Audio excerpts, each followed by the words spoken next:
Oh, hello. Hi. Crawl over the dogs here. I see.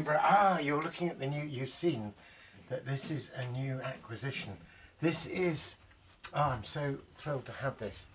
This is Roger Wagner, who's a contemporary artist I really admire, and this is his picture of the angels reaping, which I've admired for a long time, and he's done some really beautiful prints of it. And this is a signed and numbered print. Did you see, as you were looking around, you probably saw the Blake and then the Samuel Palmer above it.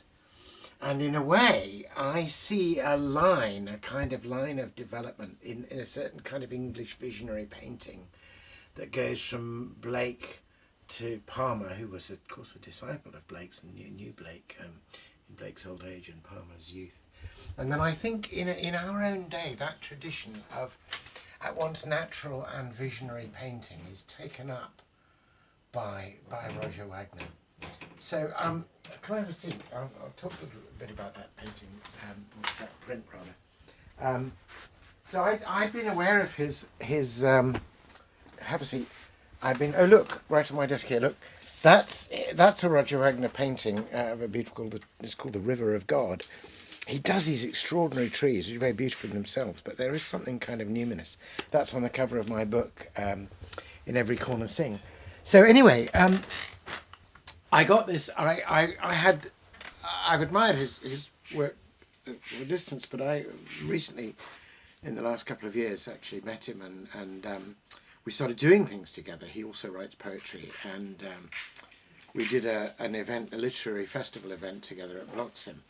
And he had a little exhibition there, and I realised these prints were sort of available again, so I bought one, and I've just had it back from the framers. But hang on, this is the volume. This is where all the slender volumes of modern poetry, as you remember, I've got too many now. They can't.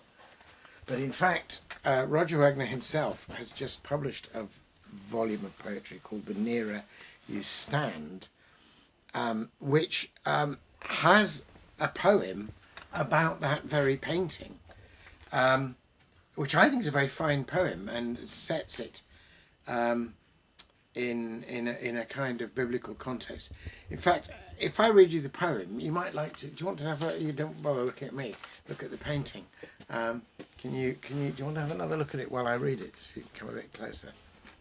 So, I saw the Seraphim. And he quotes Matthew's Gospel, the harvest is the end of the world and the reapers are the angels. And here's his poem. I saw the Seraphim one summer's night. Reaping it seemed a field of endless wheat.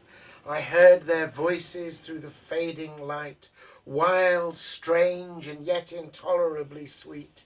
The hour such beauty first was born on earth, a dawn of sifting had that day begun. For some would not endure love's second birth, preferring their own darkness to that sun.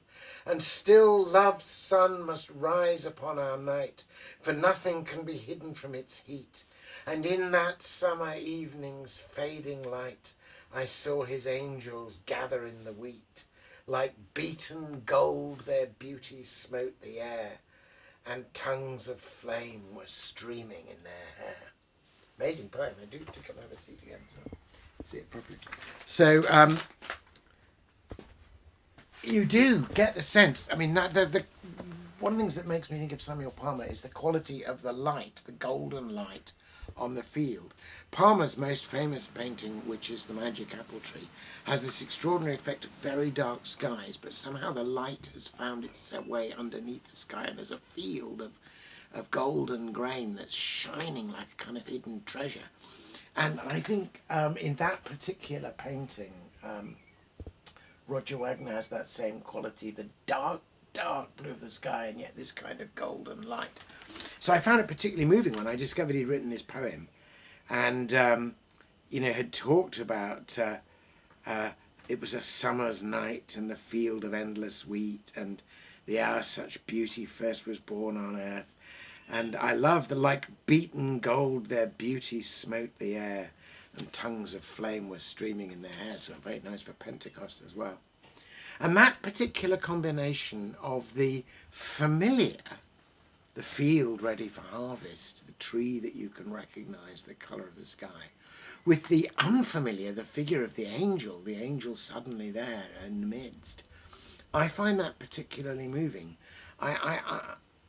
Untransfigured ordinary landscape painting doesn't do much for me. And completely wild, fantastical, made up, heavenly or magical places with no touch or connection with the good earth we tread, these things don't move me. But when somebody combines the two, when the unearthly shines through the earthly, as it were, when the golden light is beneath the dark sky, then I find that particularly moving. And I count it an honour that I'm very fortunate. The number of artists I really admire, Ross Wilson, Bruce Herman, Roger Wagner, I've actually got to meet and talk to about their art. But of course their paintings say more to me than any words, even their own words, could possibly say. We'll talk about the other art in this room some other time as well, but thanks for dropping round.